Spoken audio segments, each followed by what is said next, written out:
సహచర ఎమ్మెల్యేలు కానీ మీరు వ్యక్తిగతంగా ఏ తప్పులు చేసినా అది ప్రభుత్వం మీద పడుతుంది. అలాంటి తప్పులు జరగకుండా చూసుకోండి.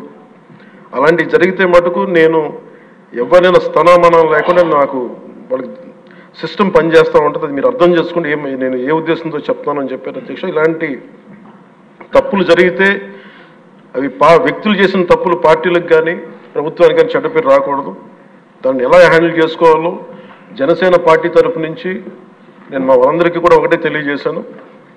మీరు వ్యక్తిగతంగా కనుక ఏదన్నా చేసి అది కూటమి ప్రభుత్వానికి ఇబ్బంది కలిగితే నేను వారిని వదులుకోవడానికి సిద్ధంగా ఉన్నానని చెప్పి చాలా స్పష్టంగా తెలియజేశాను అధ్యక్ష. అది మీరు ఇసుక విధానాల్లో కానీ మైనింగ్ విధానాల్లో కానీ ఏ రకంగానా సరే గత ప్రభుత్వం చేసింది కదా మేము కూడా చేస్తామని ఎవరన్నా నాకు జనసేన పార్టీ తరఫు నుంచి ఎవరన్నా సరే ఉంటే వారిని నియంత్రించే బాధ్యత, వారిని సరిచేసే బాధ్యత మేము తీసుకుంటాం. అలాగే చట్టపరమైన తప్పు జరిగితే చట్టపరంగా ఎలాంటి చర్యలు తీసుకోవాలో అది మాకు కూడా అప్లై చేయండి. నాతో సహా మేము తప్పు చేస్తే నాతో సహా ఆ చట్టాలు నాకు కూడా అప్లై చేయండి.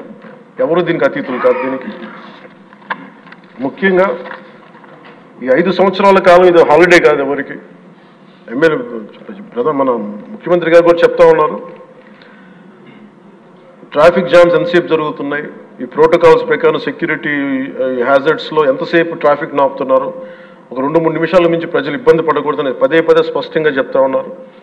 అలాగే మన ఎస్కార్ట్ సెక్యూరిటీ వల్ల సామాన్య ప్రజలు ఇబ్బంది పడకూడదని మాకు దృష్టికి తీసుకొచ్చారు. ఖచ్చితంగా దాన్ని మా కింద అధికార యంత్రాంగాన్ని మొత్తానికి తెలియజేశాను సార్.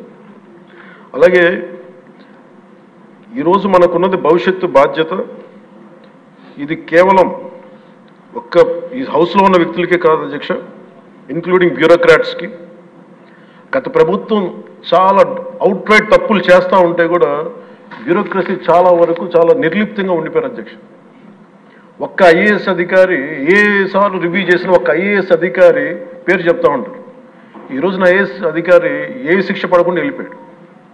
ఇలాంటి పరిస్థితులు జరుగుతూ ఉన్నాయి. So bureaucracy also has to take responsibility.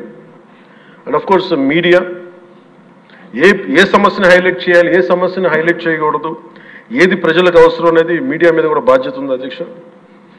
అలాగే సామాజిక మాధ్యమాలని స్థాయి దాటి మాట్లాడితే వారికి ఎలాంటి వాళ్ళని ఎలా పరిమితం చేయాలనేది కూడా ఒకసారి హౌస్ అందరూ ఆలోచించాలి. ఒకసారి దీని మీద ఒక విధి విధానాలను రూపొందించాలని కోరుకున్నాను అధ్యక్ష. అలాగే ముఖ్యంగా ఈ సభలో ఉన్న మా సహచర ఎమ్మెల్యేలు, గౌరవ ముఖ్యమంత్రి గారు, మేమందరం కూడా వీఆర్ ఆల్ కమిటెడ్ సార్. రాష్ట్ర భవిష్యత్తు కోసం, పునర్నిర్మాణం కోసం మేము సర్వం త్యాగం చేయడానికి సిద్ధంగా ఉన్నాం. తప్పులు జరిగితే వ్యక్తులు తప్పులు అవుతాయి కానీ పార్టీలు తప్పులు అవ్వం. సో ముగింపు వాక్యాలుగా అధ్యక్ష, కవి సామ్రాట్ శ్రీ విశ్వనాథ సత్యనారాయణ గారు చెప్పిన మాట ఒకటి అధ్యక్ష, అన్ని అనర్థాలకి మూలం మానవ ప్రవృత్తి హేతువు కానీ వాని జాతి కానీ, కులం కానీ, మతం కానీ, ప్రాంతం కానీ కాదు. వ్యక్తులు చేసిన తప్పుల్ని దయచేసి వ్యక్తులకే ఆపాదించాల అధ్యక్ష, పార్టీలకు కాదు. అలాగే ఈ క్రమంలో తప్పులు చేస్తే విధులనీతిలో ఒకటి చెప్తారు, ఒక గ్రామం కోసం ఒక కుటుంబాన్ని, ఒక కుటుంబం కోసం ఒక గ్రామం కోసం ఒక కుటుంబాన్ని, ఒక రాజ్యం కోసం ఒక గ్రామాన్ని వదులుకోక తప్పదు.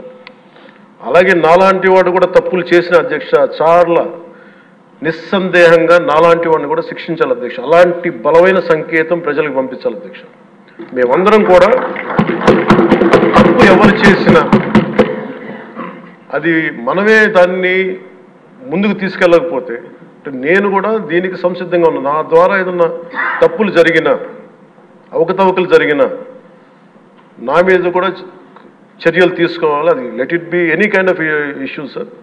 అది నేను ముందు నా వంతుగా నేను మీకు తెలియజేస్తున్నాను. I will be live